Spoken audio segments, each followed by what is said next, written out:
इन 4 photos का क्या मतलब है? केतन जरूर हमें रिया के बारे में कुछ बताने की कोशिश कर रहा था।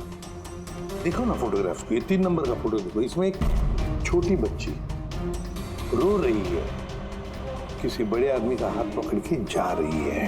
फोटो नंबर 2 में रिया थोड़ी बड़ी हो चुकी है, ऐसे जाली के पीछे जैसे उसे किसी ने उस जाली के अंदर कैद करके रखा।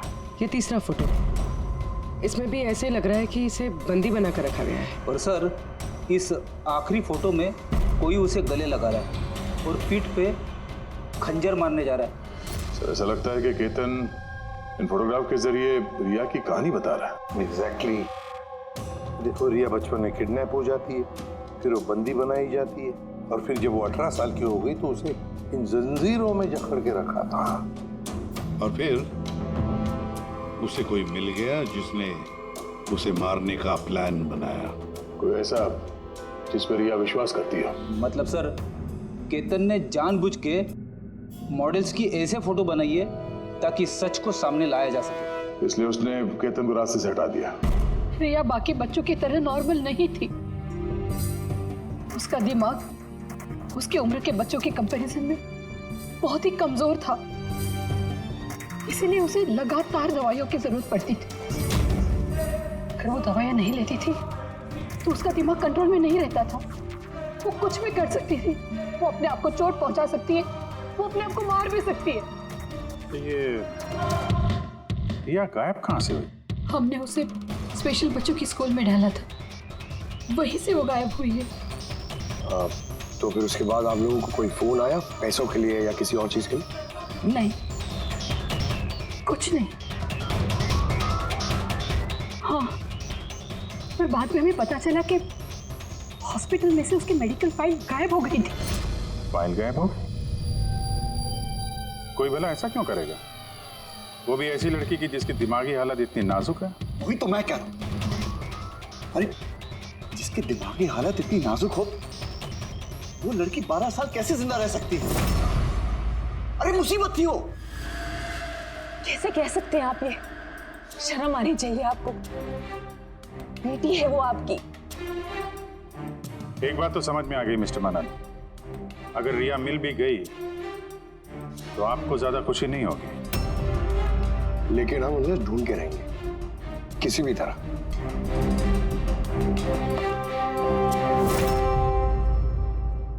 दया, इस फोटो को गौर से देखो।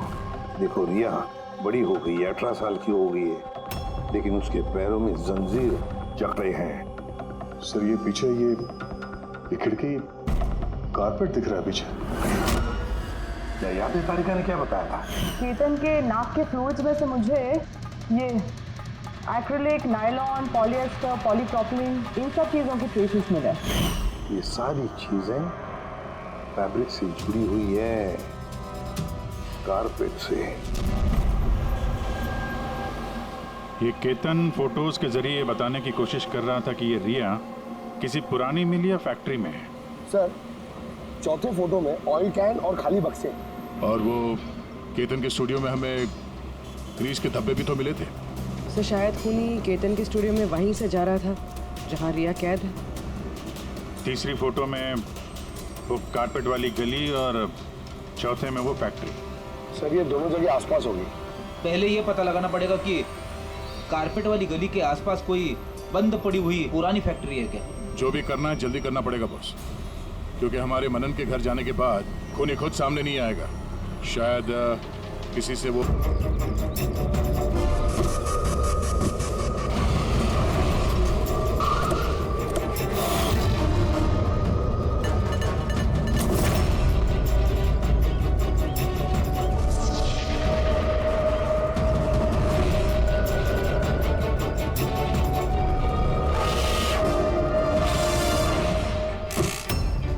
इन्होंने ही हमें पैसे दिए थे हमारी फोटो खिंचाने के।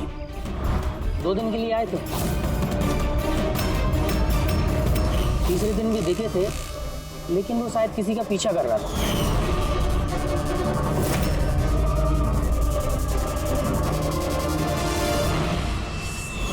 किसका पीछा कर रहा था?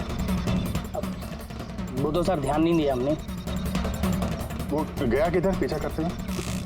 इस तरफ गया।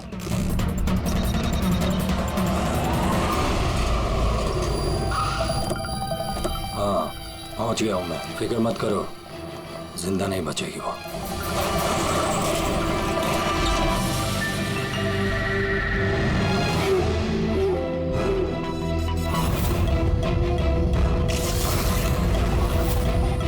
बंद कर इसको।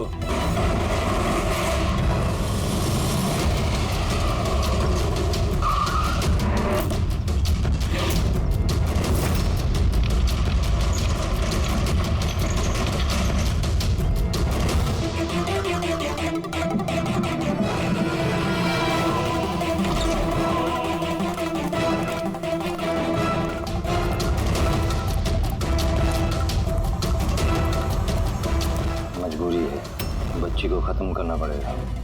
बच्ची की बॉडी को ठिकाने लगाने के बाद इस सारी जगह को आग से खत्म कर दो, ताकि किसी के हाथ में कोई सबूत ना जाए। यहाँ पे तो कुछ मिला नहीं, चलो दूसरी जगह देखते हैं।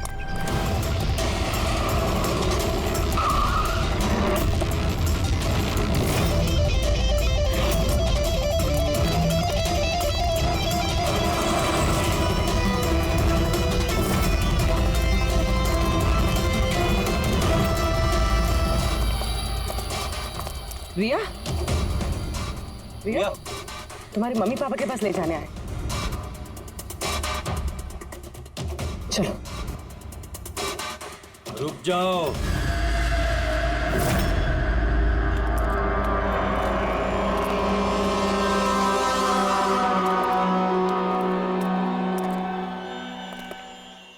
रिया बेटा,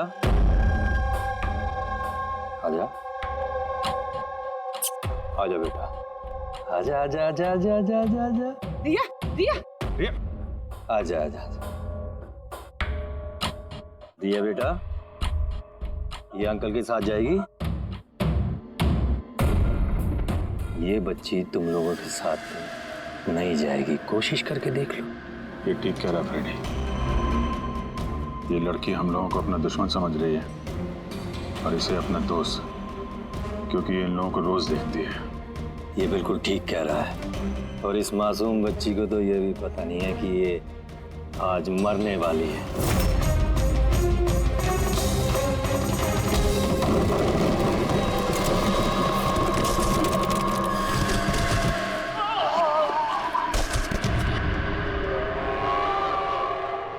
कौन हो तुम लोग? किसने भेजा तुम्हें? ये तुम्हें कभी पता नहीं चलेगा।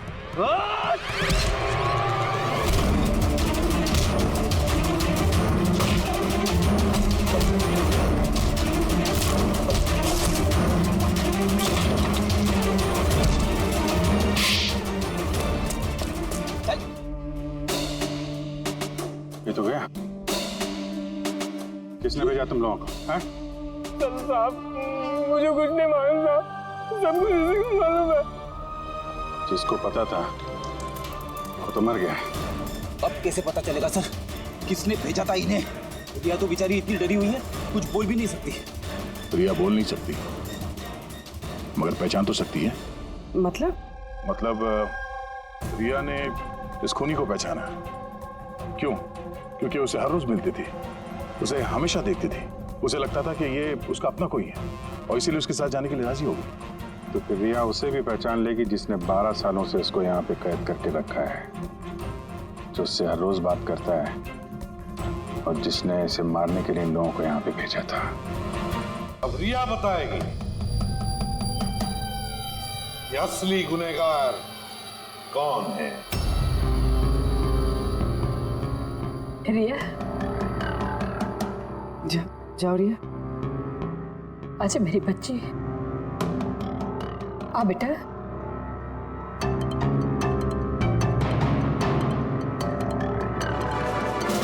रिया,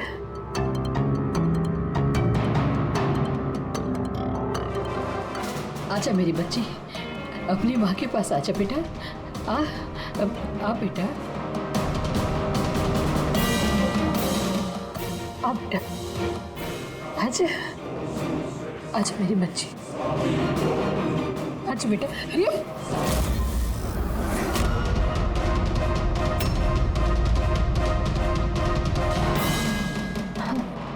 ये तो कमाल हो गया कामली जी। आपकी बेटी 12 साल के बाद आपसे मिलती है, लेकिन आपके पास नहीं है। अपने मौसी के गले लग जाती है, ये कैसे? वो तो माँ की जैसी हूँ ना मैं इसकी, बहुत प्यार करती है ये मुझसे, इसीलिए। अरे वाह मौसी जी, आपसे इतना प्यार कि रिया अपनी माँ को पहचान नहीं पाई और आप ही के गले लग गई। क्यों? और जानती है क्यों? क्योंकि पिछले 12 साल से सिर्फ एक ही शख्स है जो रिया से मिल रहा था, बातें कर रहा था, जिसे रिया अपना समझती थी। ये क्या बकवास कर रहे हैं? मैं क्यों मिलूंगी इससे? मैं नहीं मिली इससे। रिया से बिल्कुल मिली थी, पिछले 12 सालों से मिल रही थी। तो बकवास हम नहीं कर रहे आयशा, बकवास तो तुम कर रही हो।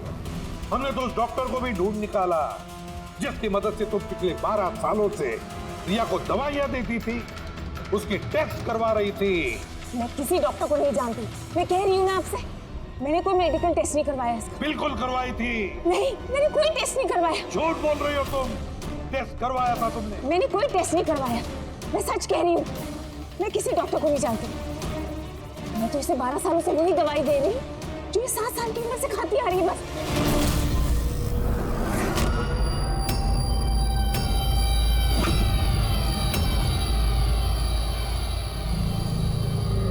फंस गई ना? हाँ? इस आदमी को आपने भेजा था रिया को मारने के लिए। उसके मोबाइल में हमें उसका नंबर मिला जो इत्तेफाक से आपकी दोस्त है, जिससे आप अक्सर मिलती हैं। आयशा, तुमने ये सब क्यों किया? विहान के लिए। मेरा डिवोर्स हो चुका था, मेरी जिंदगी का वैसे भी कोई ठिकाना नहीं था। मैं विहान को किसके सहारे छोड़ती?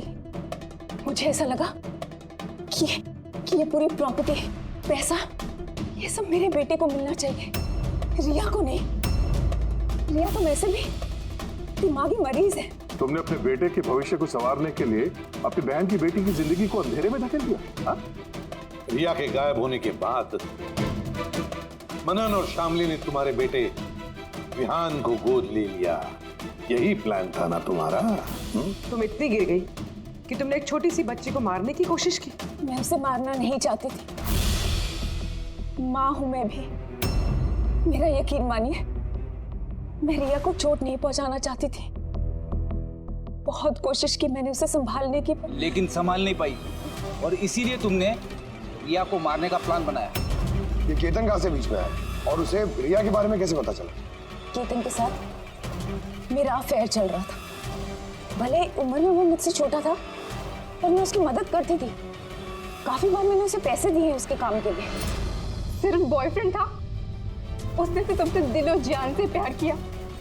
क्या वही उसका कसूर था? तो तुम्हारा बॉयफ्रेंड था तो तुमने उसे मारा क्यों? वो उस कारपेट वाली गली में एक दिन फोटो शूट कर रहा था। बाई चांस उसने मुझे देख लिया और मेरा पीछा करते करते वो रिया तक पहुंच गया। मैंने उसे बहुत डराया, बहुत धमकाया, यहाँ तक कहा कि मैं उसका करियर बर्बाद कर दूंगी।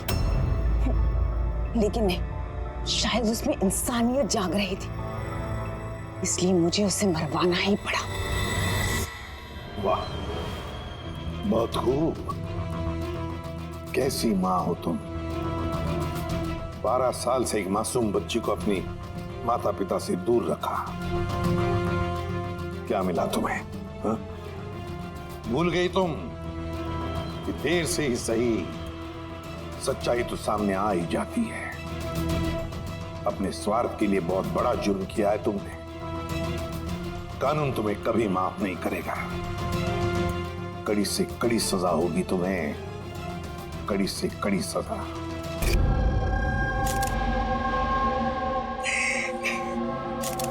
आप प्लीज बैठिए। संभाल।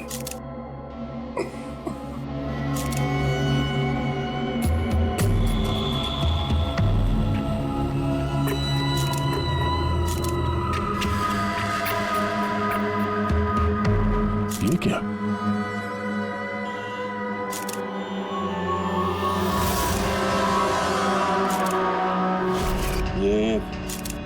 किसी के जूतों से आया लगता है। सर वो केतन के जूते साफ थे। स्टूडियो के फ्लोर पे भी ऐसे निशान कहीं नहीं है। जो स्क्रीन पर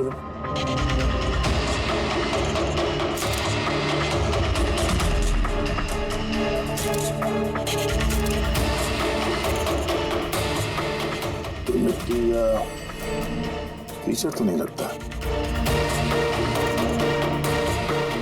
ऑयल जैसा कुछ है।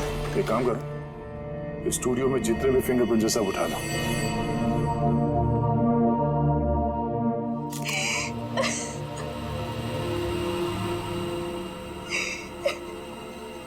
आज ही हम जानते हैं कि ये समय ठीक नहीं है पूछताछ करने के लिए, पर फिर भी आपको परेशान कर रहे हैं। जरा ठीक से याद करके बताइए, आपने ये पूरा हादसा फोन पे सुना था, तो केतन और उस दूसरे आदमी के बीच में क्या बात हुई थी? वो आते ही बुरी तरीके से केतन को मार रहा था। वो चीख रहा था, चिल्ला रहा था, चीजें इधर उधर टूटने की आवाजें आ रही थी। मैंने कुछ नहीं किया, देखो आगे मत बढ़ो, मुझे कुछ नहीं मालूम ना। वो कुछ फोटोज के बारे में बातें कर रहा था। सर ये माया जो कह रही है कि केतन का खून उस वजह से हुआ है, एक एविडेंस की वजह से। एविडेंस क्या वो फोटोग्राफ था? सर केतन ने किसी कपल की इंफॉर्मेशन लिख के रखी है सर, ये देखिए। कोई मनन और शामली है, जूहू से। सर ये देखिए, कैलेंडर पर 14 अप्रैल 2018 ये डेट मार्क की, द एनिवर्सरी। अरे ये तो आज की डेट है। इसका मतलब है आज के दिन कुछ होने वाला था जिसके बारे में केतन जानता था। उसका मोबाइल फोन चेक करो, देखो आखिरी बार किससे बात हुई थी उसकी।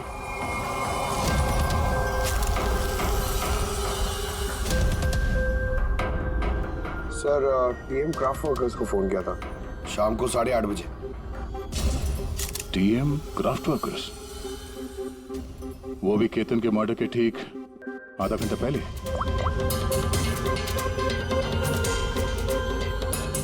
हेलो, टीएम क्राफ्ट वर्कर्स जी बोलिए। हाँ, केतन ने आपको फोन किया था। किसने फोन किया था? आप कौन? मैं उसका दोस्त बोल रहा हूँ। हाँ उनका फोन तो आया था, ये पूछने के लिए फोन किया था कि उनका गिफ्ट टाइम से डिलीवर किया कि नहीं। गिफ्ट?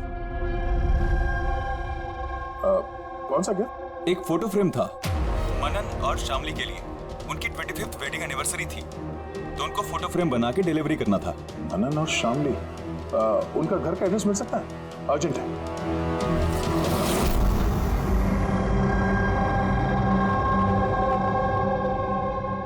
फोटो किसने भेजी? किसने भेजी?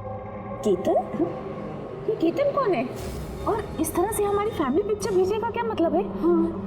कैसे जानता है वो हमारी फैमिली को? अरे किसी ने कोई मजाक किया होगा। ये मजाक नहीं है। आप कौन? सीआईडी। सीआईडी? केतन नाम का एक मशहूर फोटोग्राफर था, उसका खून हो गया इस फोटो की वजह से। पर सर, एक फोटोग्राफ के चक्कर में कोई किसी का मर्डर क्यों करेगा? लेकिन सर हम तो किसी केतन को जानते भी नहीं। केतन को नहीं जानते तो फिर उसने आप लोगों की फोटो आप ही को क्यों भेजी? पता नहीं, पर हमने तो कभी ऐसी फोटो खिंचवाई भी नहीं है, और ना ही ऐसी दीवार हमारे घर पर है। सर हमने तो कभी नहीं देखा। और देखिए ना सर, ये नकली फोटोग्राफ लग रहा है। आप खुद ही देखिए, इसमें दीदी है, जीजा जी है। सर ये खाली कुर्सी रखने का क्या मतलब है इसका? सर हमें तो लगता है कि किसी ने गलत तरीके से फोटो बनाकर हमें बेच दी है। गलती से नहीं, जानबूझकर आया है आपके लिए ये। और वो भी अपनी जान कुर्बान करके। सर किसी ने मनन की फैमिली को मर्डर के चक्कर में फंसाने की कोशिश की है। वैसे आप कौन? ये हमारे फैमिली फ्रेंड मिस्टर विक्रम। अच्छा, आपके फैमिली फ्रेंड। सर इसमें ये मैसेज भी, she is hiding, save her. शायद केतन आप लोगों से किसी को ढूंढने के लिए कह रहे हैं। ढूंढने के लिए?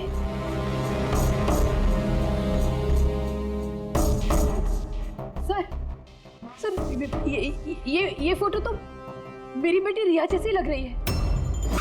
हाँ, सर पता नहीं किसका हाथ पकड़ कर खड़ी है। देखो ना, ये हमारी बेटी जैसी ही लग रही है। नहीं, ये रिया नहीं है। ये रिया नहीं है। ये येलो कलर की ड्रेस मेरी रिया नहीं पहनी थी जब वो गायब हुई। लगता है केतन रिया को ढूंढने के लिए कह रहा है। ये रिया है, देखो ना। ये रिया नहीं है। एक मिनट, कब से गायब है आपकी बेटी रिया? 12 साल। 12 साल? सर, ये 12 साल के बाद कोई किसी की इंफॉर्मेशन क्यों देगा? रिया 12 साल से रिया गायब है। कोई ना कोई वजह तो जरूर होगी ये फोटो भेजने की। सर कोई वजह नहीं है, ये सिर्फ एक कोइंसिडेंस है। अब 12 साल के बाद अचानक कहाँ से रिया की इंफॉर्मेशन मिल गई उसे? सर देखिए, ये रिया हो ही नहीं सकती। रिया की मौत 12 साल पहले हो चुकी है। ये रिया कैसे हो सकती है? ये रिया ही है। मैंने देखो ना, ये हमारी बेटी रिया ही है। के पीछे पड़ी है। रिया ही। संभालिए अपने आप को। देखो तो। अरे जाओ जल्दी।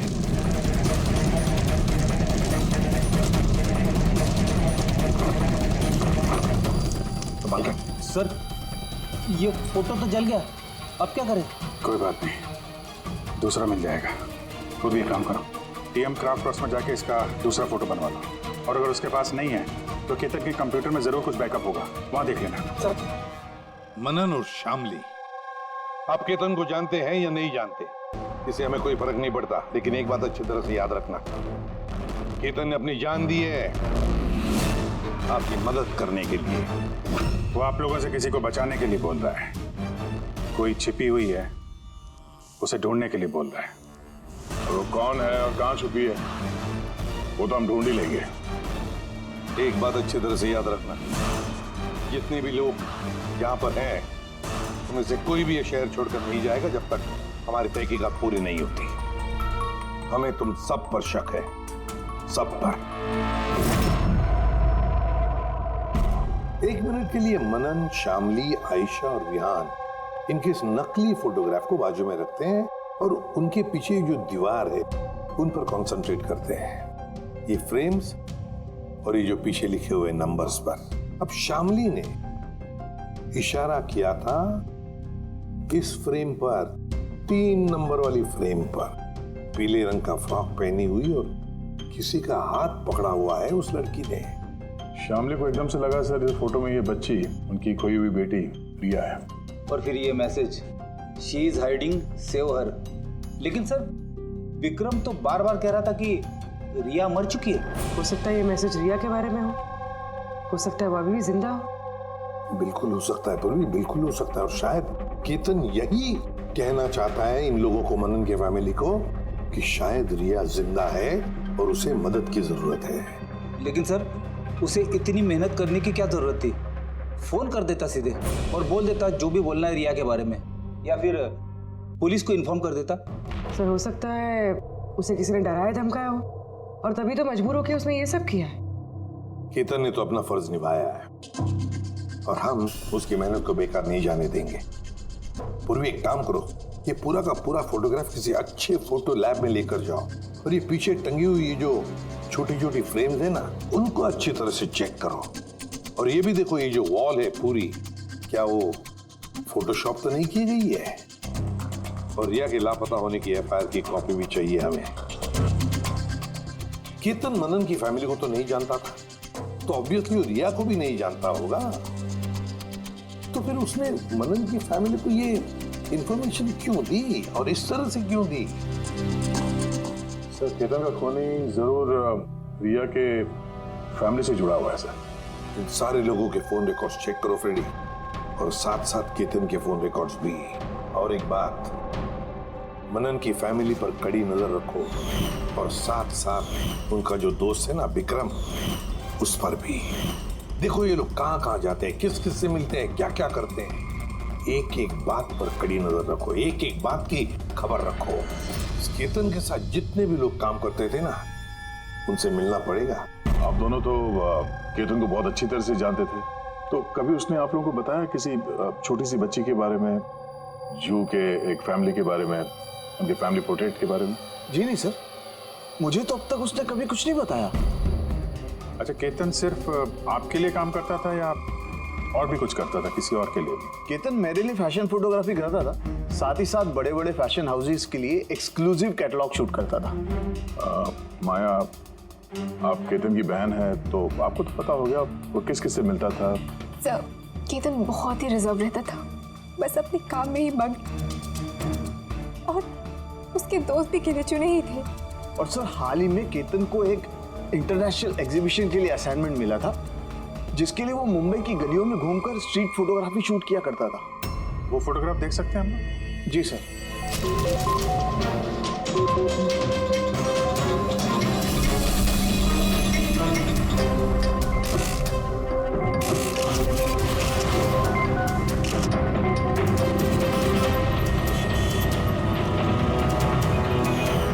इतना अच्छा पोर्टफोलियो बनाया था सर, एग्जीबिशन में सबमिट ही नहीं की।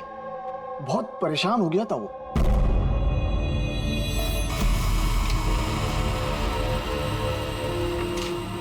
ये वॉल और उस पे लगे हुए सारे फोटोज एंड नंबर्स असली है।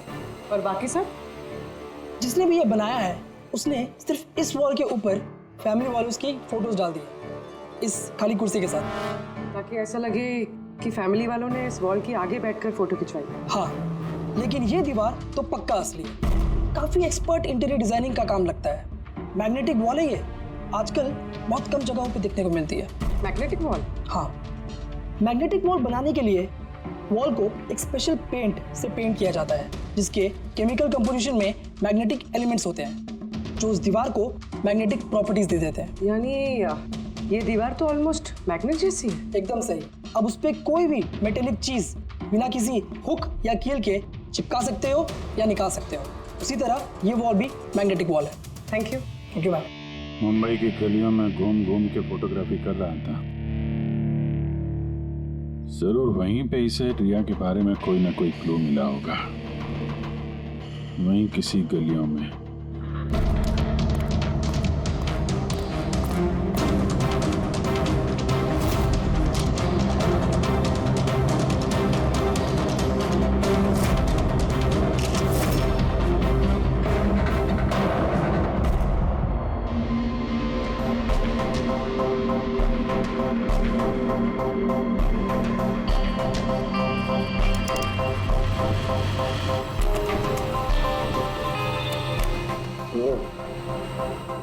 ये बात है।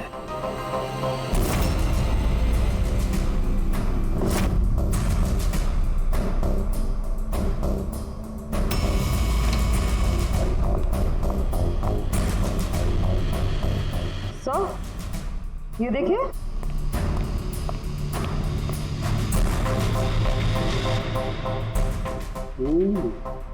Good job Tarika. Thank you. बोल साहब के क्या मिला? बॉस, एक खास चीज मिली है। दया, तुम्हें याद है तुमने मुझे कुछ चिकना सा पदार्थ ला करके दिया था जो तुम्हें क्राइम स्पॉट पे से मिला था, याद है? सर, ये वहाँ क्राइम सीन पर मिला। ये मिट्टी या डामर तो नहीं लगता, शायद कोई ऑयल या ग्रीस हो सकता है। तुम बिल्कुल सही सोच रहे थे दया, वो ग्रीस ही है। बॉस, मुझे उस पदार्थ में ग्रीस के ट्रेसेस मिले, और ये ग्रीस इतनी पुरानी है कि अब तो अपना केमिकल कंपोजिशन भी बदलने लगी। एक मिनट साहब के, पुरानी मतलब कितने पुराने हैं? मतलब बॉस, जिस जगह से ये ग्रीस के डब्बे मिले हैं वो जगह काफी पहले बंद हो चुकी होगी।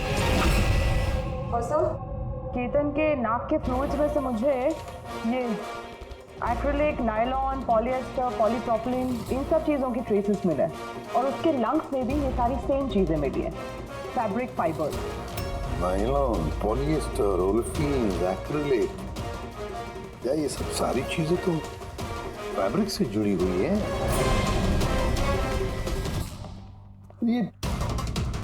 ये तो एक फोटोग्राफर था, इसका क्या संबंध इन सारी चीजों से? हाँ सर, जिस जगह पे ये रहता है इसके घर के आसपास कोई फैक्ट्री वगैरह भी नहीं है, तो फिर एक कपड़े के रेशे इसके लंच में कैसे घुसे? हो सकता है ऐसी जगह पे आता जाता हो। हाँ बस, कोई फैक्ट्री कारखाना मिल और बार बार जाता होगा सर, तभी ये पॉसिबल है।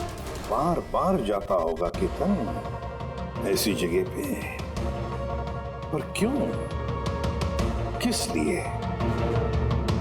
सर श्यामली डिप्रेशन में चली गई है, वो घर से बाहर ही नहीं निकलती।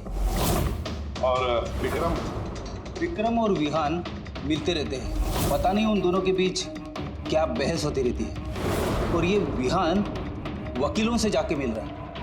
वकीलों से? हाँ सर। और आयशा अपनी किसी फ्रेंड्स के घर जाती रहती है, लेकिन उसकी जो ये फ्रेंड है उम्र में काफ़ी बड़ी है, मुझे नहीं लगता कि उसका इस केस से कोई ताल्लुक है। और ये जो मनन है ना, केतन के बारे में पता लगाने की काफ़ी कोशिश कर रहा है। अच्छा, अभी फ्रेडी वो जो फोन कॉल के रिकॉर्ड जो ट्रैक किए थे, क्या पता चला? कुछ नहीं पता चला सर। उनके जो रजिस्टर्ड मोबाइल नंबर है उसमें कुछ नहीं है। फोटोग्राफ्स का प्रिंट निकाल लिया? हाँ सर। सर जैसे कि मैंने फोन पे बताया था, वो दीवार असली है सर। Magnetic wall? हाँ सर। सर केतन ने ये सारी फोटोज उस वॉल पे लगाकर वो फोटो ली है और फिर उस पर वो फैमिली वाली फोटो फोटोशॉप कर दी। सर इस वॉल का पता लगाने में ज्यादा टाइम नहीं लगेगा, इंटीरियर डिजाइनर का काम है, और ये वॉल पे मेटालिक डिजिट्स लगे हुए हैं। बस तो फिर ये सारे फोटोग्राफ्स आर्किटेक्ट्स और डिजाइनर्स के ऑफिसेज में भेज दो, पता चल जाएगा किसने ये मैग्नेटिक वॉल बनवा लिया था।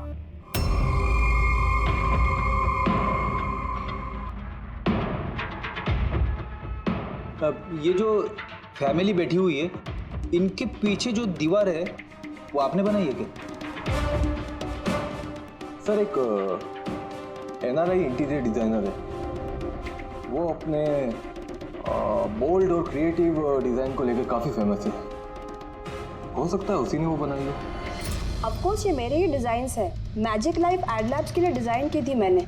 It's a magnetic wall. ये सारे नंबर्स मैग्नेटिक मटेरियल के हैं, जिसे बिना कोई हुक या कील के लगा भी सकते हैं और निकाल भी सकते हैं। लेकिन मेरे डिज़ाइंस के हिसाब से ये सारे सीरियल नंबर्स में थे, जैसे 1 2 3 4 5 6 7 8 9 10। हाँ मगर मैम इसमें तो नंबर्स 1 3 2 0 6 7 8 9 ये ऐसे कैसे? हाँ? सर शायद केतन ने किया, लेकिन उसने इस वॉल की फोटो क्यों ली? ये तो अब मैजिक लाइफ एड लैब वाले ही बताएंगे। सर यही है वो वॉल जिसकी आपने हमें फोटो दिखाई थी? हाँ सर, और वॉल पे फोटोज़ के जो एक्चुअल नंबर थे वो ये थे सर।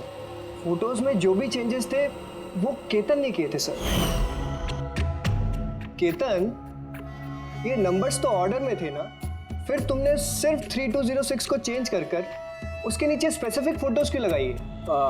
कुछ नहीं, वो पजल्स बना रहा, नंबर्स और फ्रेम्स को मिला के एक इंटरनेशनल एग्जीबिशन है उसी के लिए।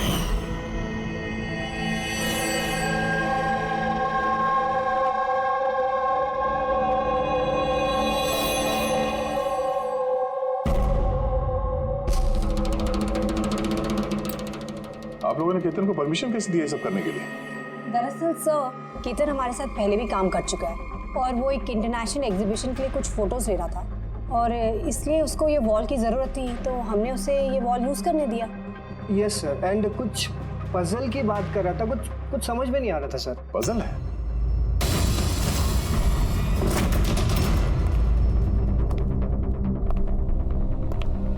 नंबर्स में पजल? उस पोर्ट्रेट में 3206 था और उसके नीचे जो फोटोग्राफ्स हैं, कहीं वो फोटोग्राफ्स ही पजल तो नहीं? हो सकता है केतन हमें उन फोटोग्राफ्स के जरिए रिया की कहानी बताना चाहता हो।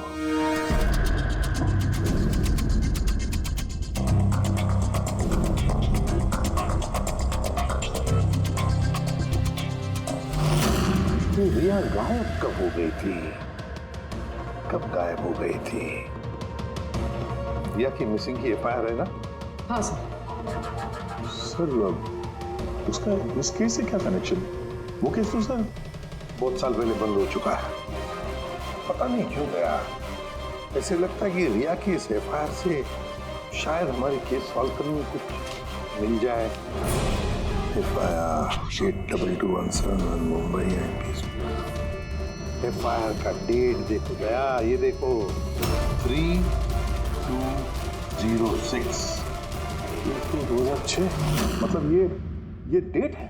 बिल्कुल सही। 3206, 3 फरवरी 2006। दीदी हौसला रखिए। पता नहीं मेरी बेटी किस हाल में होगी। आप लोग मजाक तो नहीं कर रहे? आप वाकई में मेरी बेटी को ढूंढेंगे? वो एक्चुअली जिंदा है क्या? आपकी बेटी जिंदा है, ये सुनकर आपको खुश होना चाहिए, और आप हमसे ऐसे बात कर रहे हैं। डैड, मेरी बहन रिया जिंदा है। सर कहाँ है वो? देखिए हम बहुत नजदीक हैं रिया का पता लगाने के, इसलिए आप लोगों को जो कुछ भी पता है हमें बताइए। आखिरी बार आप लोगों ने उसे कब देखा था, क्या हुआ था उसके साथ, और एग्जैक्टली गायब हुई कैसे वो?